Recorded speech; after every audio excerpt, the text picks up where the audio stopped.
In the first reading today, we hear about the conversion of Saul and the restoration of his sight. Saul is the adversary. He sets out to destroy the believers, breathing threats and murder against the disciples of the Lord. On the road to Damascus, he is confronted by a vision of Jesus as Lord. He loses his sight and has to wait 3 days for it to be restored. In the meantime, Ananias has a vision in which he is told to go to Saul to restore his sight. Can you imagine the fear Ananias must have faced going to Saul? It certainly isn't a safe thing to do. But Ananias changes the way he is thinking about his adversary. That is, of course, a huge risk.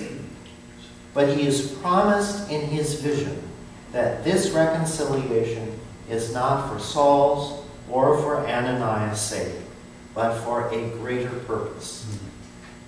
So, at Jesus' word, Ananias decides to forgive and to be reconciled. Jesus is the center of reconciliation. And what huge dividends came from this reconciliation. Can you imagine how different Christianity and our lives would have been if this adversary of Jesus had not been reconciled?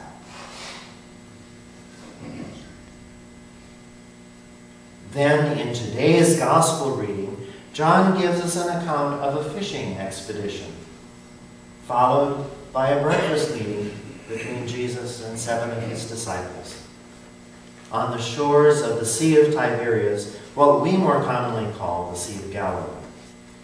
Before they leave, Jesus begins the conversation with Peter. Over the years, so much has been said and written about the different words for love that Jesus used, the differences in the mandates made to Peter, and Peter's responses. But what we are focusing on today is that Jesus is the epicenter of reconciliation. Jesus is working the process of reconciling the relationship between himself and Peter. Jesus loves Peter and forgives him.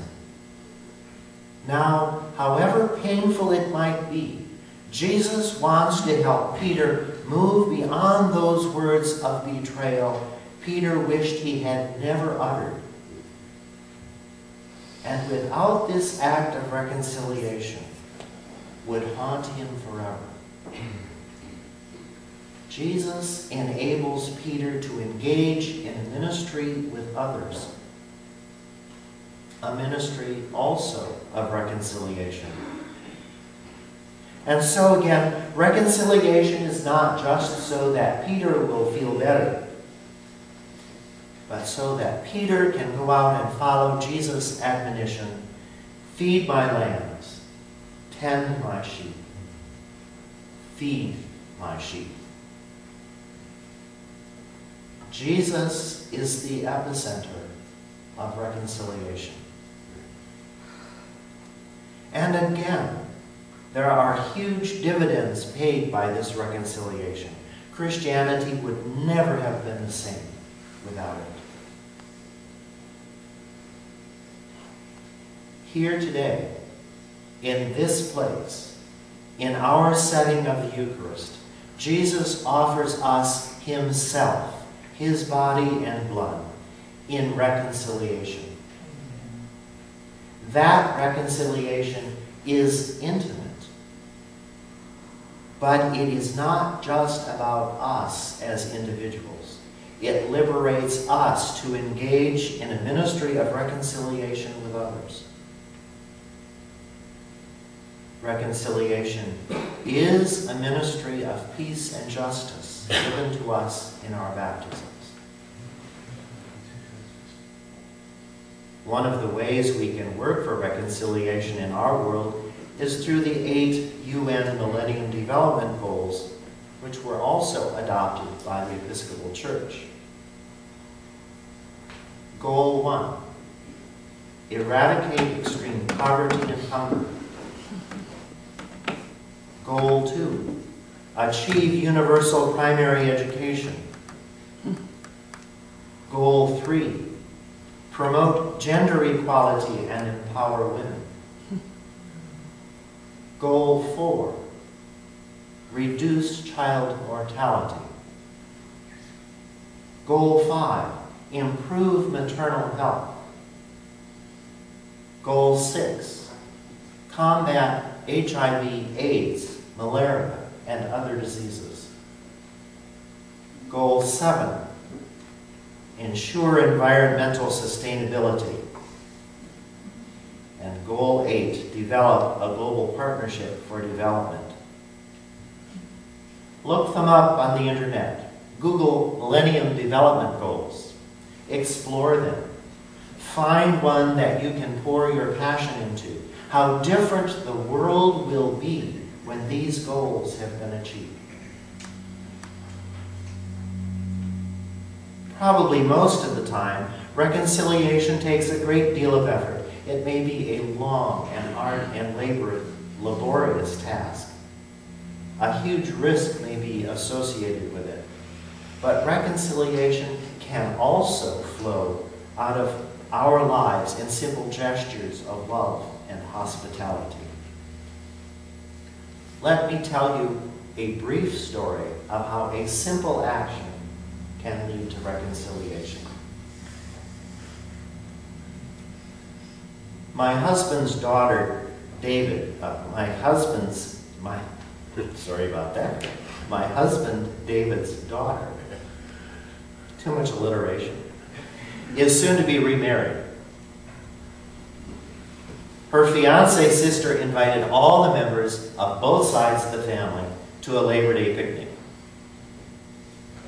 Both of Deborah's biological parents were there, as was I. For the most part, David's ex-wife and I have had an amicable relationship. But for me, there's always been that sort of uneasy feeling. Well, this was no ordinary family picnic. Along with many savory appetizers, there were fresh strawberries and fresh raspberries dipped in dark chocolate. Now, anyone who knows me knows how I love chocolate, the darker the better. And I love fresh raspberries as well. The combination, well, that's one perfectly delectable treat. When the meal was over, David went back to the serving table to get chocolate-covered strawberries for his dessert. When he returned to the table, I asked, "Where are my raspberries?" Thinking nothing of it, I barely noticed as his ex-wife went into the house. What I was not expecting was her return with a plate of chocolate-covered raspberries, which she silently set down in front of me. Her action was motivated by an unself-conscious love of Jesus. Indeed, as Susan said, Jesus is the epicenter of reconciliation.